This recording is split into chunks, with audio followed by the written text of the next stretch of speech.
कहते हैं सच, दिखाते हैं सच, क्योंकि हम हैं लोकतंत्र के चौथे स्तंभ।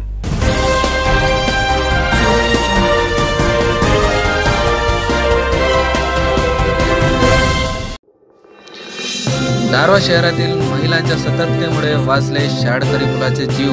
जाणून घेऊया सविस्तर बातमी। दारवा शहरातील अभ्यासा इंग्लिश स्कूलमध्ये शिकणाऱ्या सार्थक विनोद कदम वय 12 वर्ष या मुलाचे आज सकाळी सुमारे 7 ते 8च्या दरम्यान महेश कॉलनी यवतमाळ रोड दारवा येथून 3 अज्ञात व्यक्तींनी मारुती 800 मध्ये अपहरण करून नेण्याची घटना घडली होती। परंतु महेश कॉलनीमध्ये राहणाऱ्या डॉक्टर राखी गुगलिया आणि सौ दीपाली जाधव यांच्या सतर्कतेमुळे त्या चिमुकल्याचे जीव वाचले। डॉक्टर राखी गुगलिया आणि सौ दीपाली जाधव यांनी वेळ न गमावता फोन लावून मॉर्निंग वॉक ग्रुपला कळविले व मॉर्निंग वॉक ग्रुपने पाठलाग करायला सुरुवात केली। त्याचवेळी मॉर्निंग वॉक ग्रुपने दारवा पोलीस ठाण्यात सुद्धा फोन लावून कल्पना दिली। ठाण्यात फोन येताच दारवा पोलीसने जवळील प्रत्येक पोलीस ठाण्यात खबर केली, शोध करायला सुरुवात केली। शोध सुरू असताच तब्बल 1 तासाच्या आत खबर आली की आरोपींना बोरी अरब जवळील मुंडळ गावात पकडले गेले आहे। आरोपींना पकडवण्यात बोरी येथील आशिष सावकार, नितीन कोल्हे, लाल खा, अकील अली, सरफराज अहमद, निसार ठेकेदार, शेख समीर आणि गावकरी सोबत लाडखेड पोलीस ठाण्यातील NPC सचिन पिसे आणि PC विठ्ठल कोपनार यांनी पकडले व दारवा पोलीस ठाण्यात पोहोचवले। या सविस्तर प्रकरणावर दारवा पोलीस निरीक्षक रीता उईके यांनी माहिती दिली।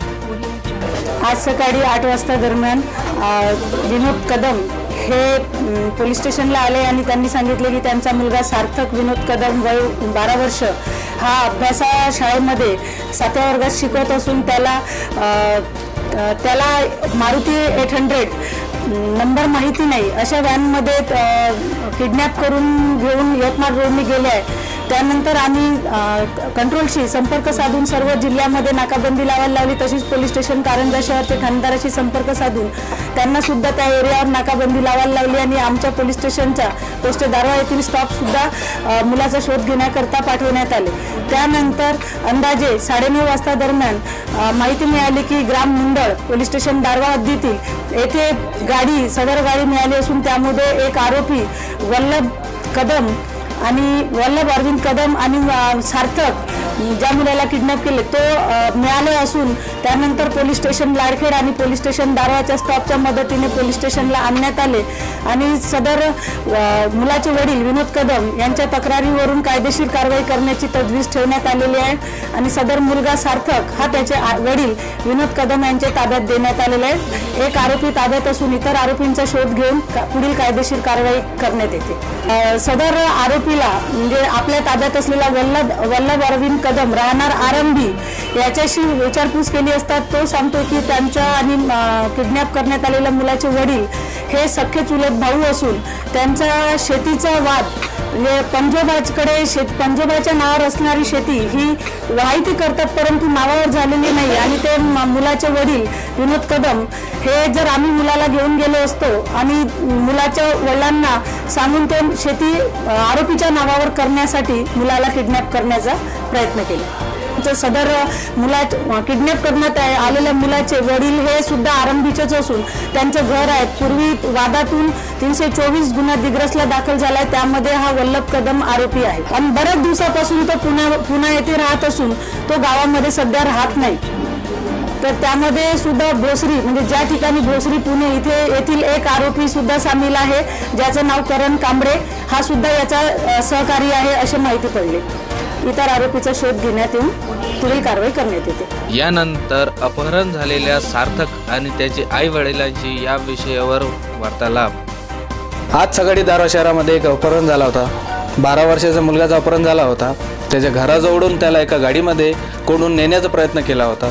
त्या मुलाच्या आई वडिलांची त्याच्याविषयी प्रतिक्रिया। साहेब आपलं नाव काय? विनोद कदम।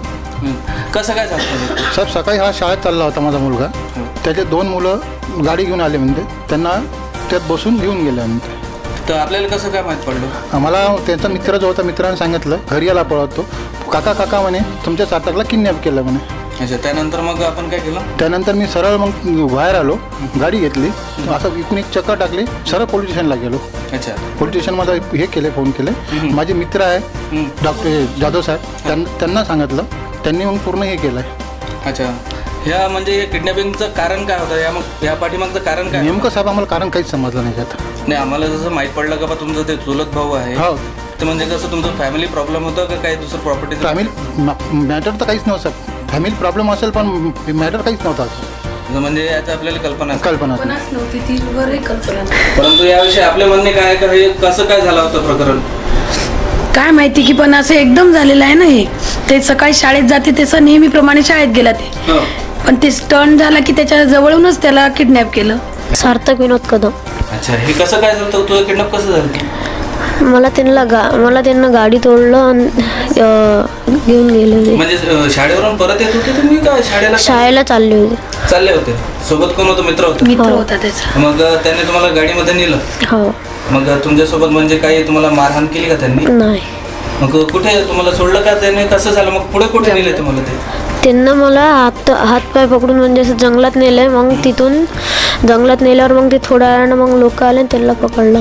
लोक आले त्यांना पकडलं आणि त्यानंतर मग मग मी घरी पोलीस स्टेशनमध्ये जाऊन. स्टेशनमध्ये ज्यांनी आपल्याला किडनॅप करायला प्रयत्न केला त्यांना तुम्ही ओळखता का?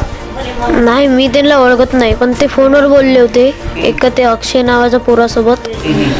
आणि ते म्हणजे असे उचललं त्याला काम झालं त्याचं म्हणून असं काही म्हणत होते. यानंतर आम्ही दारवा शहरातील महेश कॉलनीमध्ये जाऊन या कौतुकपूर्व कामगिरी केलेल्या डॉक्टर राखी गुगुल्या आणि सौ दीपाली जाधव सोबत मॉर्निंग वॉक ग्रुपमधील ॲडव्होकेट राजेश जाधव आणि डॉक्टर गुगुल्याशी जाणून घेऊया याविषयी सविस्तर माहिती.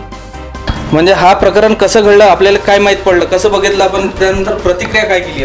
मी सकाळी मॉर्निंग वॉकून घरी आले. जसंच घरात गेले तसंच मुलाचा आवाज आला, वाचवा म्हणून. मी खिडकीतून पाहिलं तर ते पांढरी मला मारुती दिसली आणि मग मी बाहेर आल्यावर हे आलेल्या होत्या. मग आम्ही पाहिलं तर मग तिथल्या मुलांनी सांगितलं ज्यांनी पाहिलं होतं की ह्याला किडनॅप केलं म्हणून. मग आम्ही लगे आमचा दूधवाला आला, त्याला मी म्हटलं तू फोन कर म्हटलं. मग त्यांनी फोन केला मॉर्निंग वॉक ग्रुपला. ते सगळे लोक आले आणि त्यांनी मग सगळे पुढचे प्रयत्न केले. आणि हे खूप म्हणजे आपल्या दारवा शहरासाठी पण खूप घातक आहे की असे मुले जर सकाळी शाळेत जाताना किडनॅप होत असतील, त्यांच्या आईवडिलांसमोर हे खूप मोठा प्रश्नचिन्ह आहे की ही आपल्या गावाची सेफ्टी काय, मुलांची सिक्युरिटी काय आहे म्हणून. सगळे बाया हा, आणि मुलांना शाळेत पाठवा की नाही हा सुद्धा मोठा प्रश्न आहे ना. हा, एकटं पाठवणं म्हणजे हेच आहे ना मुलांना की गेलेला मुलगा घरी परत येईल हे तोपर्यंत आई वडिलांना टेन्शनच आहे ना. नेमकं म्हणजे सकाळी तुम्ही बाहेर होते, तुम्हाला मी मॉर्निंग वॉकवरून आली आणि वॉकवरून येत होते आणि घरात गेले. आमचं घर समोरच आहे. तेवढ्यात त्याचा आवाज आला वाचवा म्हणून मी पाहिलं खिडकीतून. तर ते गाडीतून त्याला म्हणजे आत टाकलं होतं. नाही, मुलगा म्हणजे आत टाकला होता आणि गाडी ओपन होती, गाडी जात होती. त्यांनी दरवाजा पण नव्हता लावला, बाजूचा पण ओपन होता. मग मी बाहेर आले, ह्या बाहेर होत्या आणि दोन मुलं ज्यांनी पाहिलं ते प्रत्यक्षदर्शा, ते कॉलेजला चालले होते. मग त्यांनी सांगितलं की असं किडनॅपिंग केलं. त्याची सायकल पडलेली होती तिथंच. आणि मग आम्ही लगेच दूधवाल्या आल्याबरोबर त्याला फोन करायला लावला की फोन कर. 5 मिनिटाच्या आत हे सगळं घडलं. त्यानंतर मग सगळं झालं. हा, म्हणजे तुमच्या सतर्कतेमुळे तुमच्या सतर्कतेमुळे आज एक मुलाची जीव वाचलाय. त्याविषयी आम्ही आपले खूप खूप मोठे धन्यवाद देतो. आणि असंच तुम्ही एक थोडंसं बोलून द्या का बा, असंच सगळ्यांनी जागृत व्हायला पाहिजे. ते तर आहे. मी एक आई आहे, माझा मुलगा पण इथून 50 किलोमीटर जातो येतो. त्याच्यामुळे एक आईचं मन काय असतं हे प्रत्येक नागरिकांनी, असं जर काही आपण इन्सिडेंट्स पाहिला तर त्यावर आपण काहीतरी ॲक्शन घेतली पाहिजे. असा विचार नाही करायला पाहिजे की आपण हे केलं तर काय होईल म्हणून. तर रिॲक्शन घेतलं पाहिजे, विचार करत नाही बसलं पाहिजे. त्याच्यामुळे एक मुलगा आज वापस आला. नाही तर विचार केला असता तर तो किडनॅप गेला असता, आम्ही फोन नसता केला तर तो आलाही नसता. माझं नाव दीपाली जाधव. मी सकाळी रांगोळी काढत होती आणि 2 मुलं मागणं येत होते. पहिले गाडी वगैरे जाताना बघितली मी, पण आपण नॉर्मली चालली असेल याने बघितलं आणि मी रांगोळी काढायला खाली बसले. तेवढ्या त्या मुलाची खूप जोरात किंचाळी ऐकू आली की वाचवा म्हणून. मग तसंच मी धावत गेली की मला वाटलं ॲक्सिडेंट वगैरे झाला का. तर समोर गेल्यानंतर ते 2 मुलं सांगत होते की काकू एका मुलाला आतमध्ये टाकलाय. आणि गाडी जाताना बघितली, गाडीचं गेट उघडं होतं, मारुती कार होती. आणि नंतर ह्या बाहेर आल्या, ह्यांनी पण सांगितलं. आणि मग आम्ही तसेच दूधवालाला त्याच्याकडला फोन घेतला आणि तिथून आमच्या घरच्या लोकांना कॉन्टॅक्ट केला. आणि मग हे सगळे मॉर्निंग ग्रुप आले आणि त्यांनी लगेच तात्काळ तिकडे म्हणजे धाव घेतली सगळे. मी डॉक्टर कांचन नरवडे. या दोघींनी आज जसा सतर्कतेचा परिचय दिलेला आहे तो सतर्कतेचा परिचय सर्वांनी द्यायला हवा. एक सुजाण नागरिक म्हणून जसं त्यांनी कुठलाही मागचा पुढचा विचार न करता पहिले फोन केला, त्यांनी जर फोन केला नसता तर ही पुढली घटना घडलीच नसती.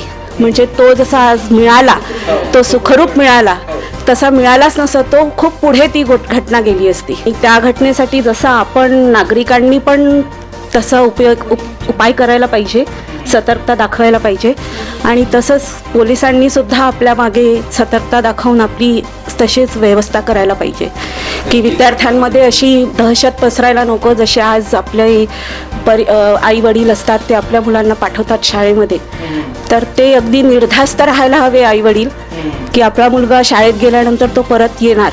मी म्हणते की सगळं शेजारचे लोकही पण सतर्क व्हायला पाहिजे आणि आजूबाजूचे सगळे आणि शाळेचे जे हे असते मुलंही असतात ना शाळेचे कॉलेजचे, हा जो रोड आहे खूप सामसूम आहे. या रोडमध्ये थोडंसं प्रशासनाला डोकं घालून काहीतरी करायला पाहिजे, एक कॉन्स्टेबल नियुक्त करायला पाहिजे. डॉक्टर चेतन गुगलिया. अच्छा, सकाळी आपल्याला फोन आलता, मग आपण काय केलं? म्हणजे आम्ही सगळे चहा पिऊन राहिलो होतो, मॉर्निंग ग्रुपचे 20-25 सदस्य. तिथेच मी त्यांना सांगितलं आणि आम्ही 2 मिनिटात इथे आलो. इथे आल्याबरोबर आम्ही आमच्या 4 व्हीलर काढल्या. आम्हाला पहिले माहिती नव्हतं हा मुलाचं नाव वगैरे. आम्ही तशाच गाड्या घेऊन यवतमाळच्या दिशेने गेलो. काही लोक आर्नी रोडच्या, काही लोक कारंजा रोड, अशा आम्ही सगळे 2 मिनिटात इकडे तिकडे गेलो. कॉलेजजवळ आम्ही सगळ्या गाड्या एसट्या यवतमाळहून येणाऱ्या थांबून त्यांना विचारलं का ही गाडी दिसली का.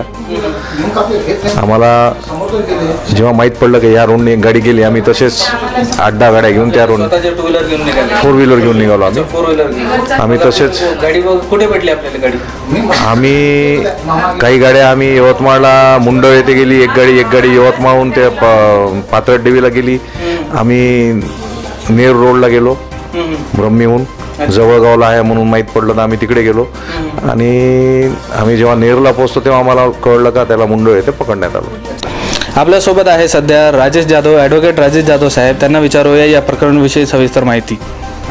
सर्वप्रथम मला जेव्हा फोन आला तेव्हा आम्ही एका कॅन्टीनवर होतो आणि आम्ही इथे जेव्हा महेश कॉलनीमध्ये आलो तेव्हा सर्वप्रथम मी SDPO साहेब, ठाणेदार साहेब, ने ठाणेदार, लाळकेड ठाणेदार, डिग्रस आणि आर्नी ठाणेदारांना फोन केले. सर्व पहिले बंदोबस्त लावला आणि बंदोबस्त लावल्यानंतर आम्ही मग ज्या दिशेने गाडी गेली त्या दिशेने आम्ही निघाल्यानंतर आम्ही जेव्हा बोरीला गेलो तेव्हा बोरीच्या बस स्टँडवर 200 लोकांचा मॉब तिथे होता. त्यांना पुन्हा आम्ही माहिती दिली होती आणि प्रत्येक रोडच्या गावाला आम्ही माहिती दिली होती की प्रत्येक गावाला सांगितलं का तुम्ही बस स्टँडला या, अशी गाडी शोधा तुम्ही आणि त्याला पकडून ठेवा. अशामध्ये जेव्हा आम्ही बोरीला गेलो त्यानंतर आम्ही जळगावला गेलो तेव्हा जळगावला खबर झाली की ती मुंडळला गाडी सापडली म्हणून. जेव्हा आम्ही मुंडळला गेलो तेव्हा त्या एका आरोपीला पकडलं होतं आणि या मुलाला शेपटी पोलिसने ताब्यात घेतलं होतं. अशा घटनेमुळे त्यांनी आरोपीला आणखी 2 आरोपी फरार होते, त्यानंतर 2 आरोपी पण अटक केले. पोलिसने कारवाई केलेली आहे. परंतु माझा एक संदेश असा आहे की प्रत्येक शाळेवाल्यांनी शाळेसमोर एक CCTV कॅमेरा लावायला पाहिजे आणि पोलीसची नियुक्ती करायला पाहिजे जेणेकरून असे प्रश्न टाळता येईल. दुसरी बाब, पोलिसनं प्रशासनानं अशा आरोपीला कठोर शिक्षा करायला पाहिजे ज्या सबक समाजामध्ये जाईल. उद्या समाजमध्ये अशी कोणती कार्य करण्यास लोकांना हिंमत होणार नाही आणि पोलीस प्रशासनावर आणि कोर्टावर लोकांना विश्वास तयार होईल. अशामध्ये सर्व शिक्षा होणं सर्वात गरजेचे आहे असं माझं मत आहे. Bureau report D1 news Darwha Yavatmal. समाचार और विज्ञापन के लिए संपर्क करें D1 न्यूज़ यवतमाल, मुख्य संपादक नसीब खान. मोबाइल नंबर है 72 76 70 70 57.